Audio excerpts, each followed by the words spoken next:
The book of Exodus. In the first video, we explored chapters 1 through 18, which tell the foundational story of how God rescued the enslaved Israelites by confronting and defeating Pharaoh, while offering a way of escape through the blood of the Passover lamb. God then delivered his people by bringing them through the waters of the sea and then into the wilderness, where, surprisingly, they grumbled and complained. Now, the second half of the book of Exodus opens as Moses leads Israel to the foot of Mount Sinai, where God invites the nation of Israel to enter into a covenant relationship. And here we reach another key moment in the biblical storyline, because this is picking up and developing God's promise to Abraham. So remember, from the book of Genesis, God promised that through Abraham's family, somehow he would restore his blessing to all of the nations. And here we find out more. God says that if Israel obeys the terms of the covenant, they will be so shaped by God's laws and teaching and justice that they will become a kingdom of priests, which means that they will become God's representatives and show all of the other nations what God is truly like. Now, the people of Israel eagerly accept the offer, and so God's presence appears right on the top of Mount Sinai in the form of cloud and lightning and thunder. And Moses goes up as their representative, and God opens with the basic terms of the covenant, the famous 10 Commandments. These are like the basic terms of the agreement, how the Israelites and God are going to relate to each other. And then after this come another collection of commands which fill out the first 10 in more detail. There are laws about Israel's worship, about social justice, how they are to live together, all shaping Israel into a nation of justice and generosity that's different from the other nations. So Moses writes down all of these laws, and he brings them down to the people who, again, eagerly agree to enter into this covenant with God. And once they do so, God takes the relationship forward another step. He tells Moses that he wants his holy and divine and good presence to come and dwell right in the midst of Israel, which develops another aspect of God's covenant promises. So remember, after humanity's rebellion in the garden, it was access to God's presence that was lost. But now it's through the family of Abraham that God's presence is becoming once again accessible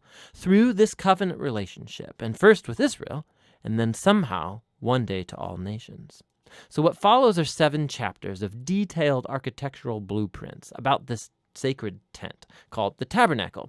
There's an outer courtyard with an altar, and then in the center there's a tent that has an outer room and then an inner room. And then inside the inner room, which is called the most holy space, is a golden box called the Ark of the Covenant. And there's angelic creatures over the top of it. It's the hot spot of God's presence. Now there's lots of detail in these chapters, and it's important to know that every piece has some kind of symbolic value.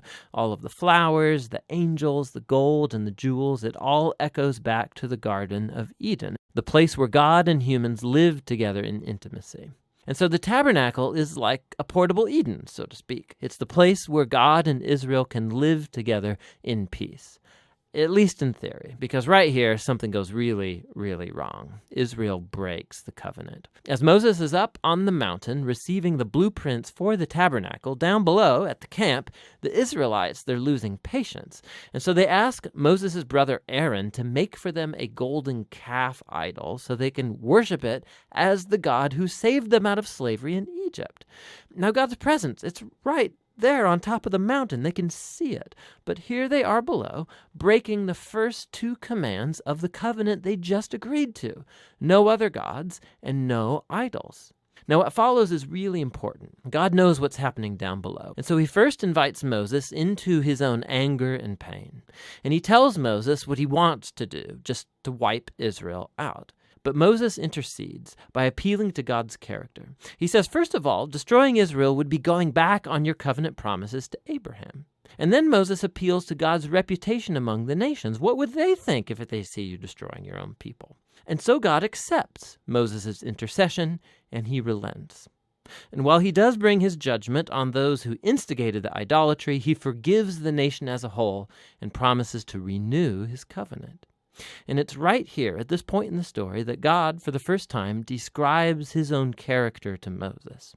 He says, the Lord is merciful, he's gracious, he's slow to anger, abounding in covenant faithfulness. He forgives sin, but he will not leave the wicked unpunished. So we have this tension. God is full of mercy, but also he must deal with evil if he claims to be good.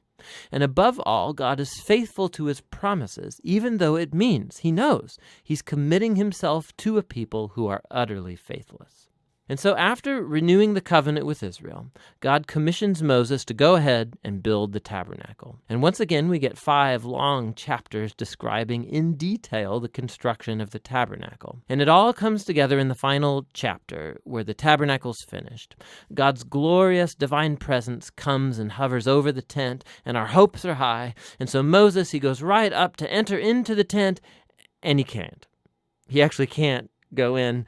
And that's how the book ends. It's really surprising, but not really if you think about it. You can see now how much Israel's sin has damaged the relationship with God in more ways than we realized.